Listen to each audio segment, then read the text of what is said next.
Jasmine, اب یہ میرے خیال سے جو شکوک و شبہات کا اظہار کیا جا رہا تھا 11 آور تک، جو کہ آپ کے پروگرام کا نام بھی ہوتا تھا، مجھے یاد آ گیا، تو وہ شکوک و شبہات میرے خیال سے دم توڑ گئے ہیں کہ جی انتخابات نہیں ہوں گے۔ اب کل 8 تاریخ آ گئی ہے، انتخابات تو ہو رہے ہیں انشاءاللہ تعالی۔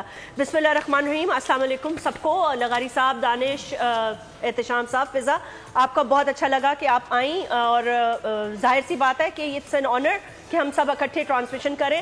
دیکھیں، شکوک و شبہات، آپ کو پتہ ہے کل رات تک میں ایسی ٹویٹر سپیسز دیکھ رہی تھی جس میں کہ واضح طور پر بڑی حیرانی کی بات یہ ہے کہ ایک ایسی پولیٹیکل پارٹی جو کہ باقاعدہ طور سے جنگ لڑ رہی ہے ان انتخابات کے لیے، وہ یہ سارے اس پہ ایمفسائز کر رہی تھی کہ نہیں کچھ ایسا ہوگا، اور ایسی پلاننگ ہو رہی ہے، اور ایسے خدشات پیدا کیے جا رہے تھے۔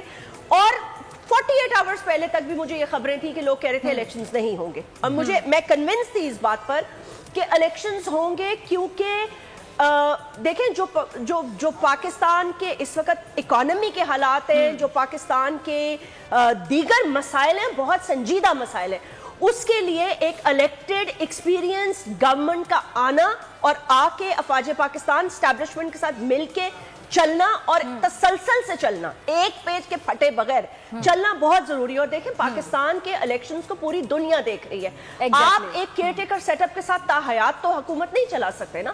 وہ فیصلے اتنے امپورٹنٹ جو آگے فیصلے ہونے ہیں، بہت سارے فیصلے ہیں جس میں ہم آگے چل کے بات کریں گے، تو یہ شک